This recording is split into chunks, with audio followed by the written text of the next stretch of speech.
ಜೈ ಶ್ರೀರಾಮ್ ಘೋಷಣೆಯನ್ನ ಕೂಗಿದ ಹಿಂದೂ ಯುವಕರ ಮೇಲೆ ಮುಸ್ಲಿಂ ಪುಂಡರು ಹಲ್ಲೆ ನಡೆಸಿದ್ದನ್ನು ವಿರೋಧಿಸಿ ಬಿಜೆಪಿ ನಾಯಕರು ಆಕ್ರೋಶವನ್ನು ವ್ಯಕ್ತಪಡಿಸ್ತಾ ಇದ್ದಾರೆ. ಕಾಂಗ್ರೆಸ್ ಸರ್ಕಾರ ಬಂದ ಮೇಲೆ ರಾಜ್ಯದಲ್ಲಿ ಲಾ ಅಂಡ್ ಆರ್ಡರ್ ಪ್ರಾಬ್ಲಮ್ ವಿಪರೀತ ಹದಗೆಟ್ಟಿದೆ. ಬ್ರದರ್ಸ್ ಧೈರ್ಯ ಮಾಡಿ ಹಲ್ಲೆ ಮಾಡ್ತಾ ಇದ್ದಾರೆ ಅಂತ ಬಿಜೆಪಿಯವರು ಆಕ್ರೋಶವನ್ನು ವ್ಯಕ್ತಪಡಿಸ್ತಾ ಇದ್ದಾರೆ. ಬೈಟ್ಸ್ ಅನ್ನು ನೋಡ್ಕೊಂಡು ಬನ್ನಿ. ಕಾಂಗ್ರೆಸ್ ಪಾರ್ಟಿ ಸುಳ್ಳು ಹೇಳುವಂಥ ಪಾರ್ಟಿ ನಂಬರ್ 1. ನಂಬರ್ 2, ಇಲ್ಲಿವರೆಗೆ 75 ವರ್ಷದಾಗ 65 ವರ್ಷ ಕಾಂಗ್ರೆಸ್ ಪಾರ್ಟಿ, 60 ವರ್ಷ ಕಾಂಗ್ರೆಸ್ ಪಾರ್ಟಿ ಇತ್ತು. ಅದರೊಳಗೆ ಒಟ್ಟು ಸಾಲ ಮನ್ನಾ ಆಗಿದ್ದು 65,000 ಕೋಟಿ ರೂಪಾಯಿ. ನಾವು ಕೃಷಿ ಸಮ್ಮಾನ ನಿಧಿಯೊಳಗೆ ರೈತರ ಅಕೌಂಟಿಗೆ ಹಾಕಿದ್ದು 3 ಲಕ್ಷ ಕೋಟಿ ರೂಪಾಯಿ.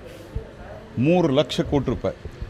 ಇವ್ರೇನು ಮಾತಾಡ್ತಾರೆ? ಇವರು ಜನಕ್ಕೆ ಸುಳ್ಳು ಹೇಳೋದು, ದಾರಿ ತಪ್ಪಿಸೋದು, ಏನಾದರೂ ಮಾಡಿ ಏನಕ್ಕೇನು ಮಾಡಿ ವಯನಾಡ್ದಾಗ ತಮ್ಮ ಧ್ವಜವನ್ನು ಬಿಟ್ಟವ್ರಿ ಇವರು ಎಷ್ಟರ ಮಟ್ಟಿಗೆ ಮಂದಿಗೆ ಮೋಸ ಮಾಡ್ತಾರೆ. ಇವರು ತಮ್ಮ ಧ್ವಜ ಬಿಟ್ಟು ಮುಸ್ಲಿಂ ಲೀಗಿನ ಧ್ವಜ ತೊಗೊಂಡು ಹೋದಂಥವ್ರು ತಮ್ಮ ಧ್ವಜಕ್ಕೆ ಕಿಮ್ಮತ್ತಿಲ್ಲ, ಇವರಿಗೆ ತಮ್ಮ ಚಿಹ್ನೆಗೆ ಕಿಮ್ಮತ್ತಿಲ್ಲ. ಇವ್ರು ಏನು ಜನಕ್ಕೆ ಒಳ್ಳೇದು ಮಾಡ್ತಾರೆ? ಇವರೆಲ್ಲ ಸುಳ್ಳು ಹೇಳುವಂಥದ್ದು. ಮತ್ತು ಇದೆಲ್ಲ ರಾಮನವಮಿಯನ್ನು ಭಾಳ ವಿಜೃಂಭಣೆಯಿಂದ ದೇಶದ ಜನ ಆಚರಣೆ ಮಾಡ್ತಾ ಇದ್ದಾರೆ. ರಾಮ ಈ ದೇಶದ ಆದರ್ಶ ಪುರುಷ. ರಾಮ ಮಂದಿರ ನಿರ್ಮಾಣ ಆಗಿದೆ. ಇಂಥ ಸಂದರ್ಭದಲ್ಲಿ ಕಾರ್ಯಕರ್ತರು ಎಲ್ಲರೂ ಕೂಡ, ನನ್ನ ಮನೆಯಲ್ಲೂ ಕೂಡ ನಮ್ಮ ಪೂರ್ವಿಕರು ಕಳೆದ 100-150 ವರ್ಷದಿಂದನೂ ಕೂಡ ರಾಮನವಮಿಯನ್ನು ನಮ್ಮ ಮನೆಯಲ್ಲಿ ಆಚರಣೆ ಮಾಡ್ಕೊಂಡು ಬರ್ತಾ ಇದ್ದೀರಿ. ಪ್ರತಿಯೊಬ್ಬರ ಮನೆಯಲ್ಲೂ ಆಚರಣೆ ಮಾಡ್ತಾ ಇದ್ದೀರಿ.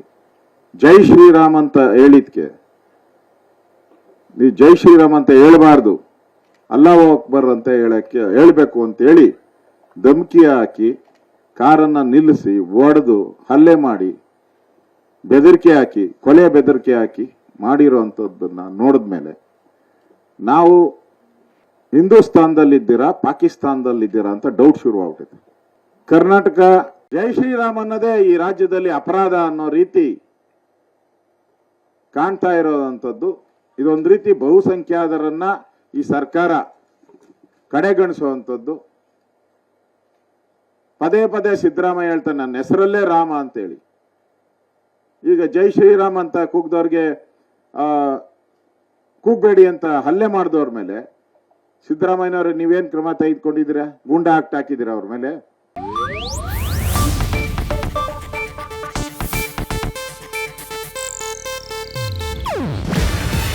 ಇದು ಏಷ್ಯಾನೆಟ್ ನ್ಯೂಸ್ ನೆಟ್ವರ್ಕ್ ಪ್ರಸ್ತುತಿ. ನೀವು ನೋಡ್ತಿದ್ದೀರಾ ಏಷ್ಯಾನೆಟ್ ಸುವರ್ಣ ನ್ಯೂಸ್.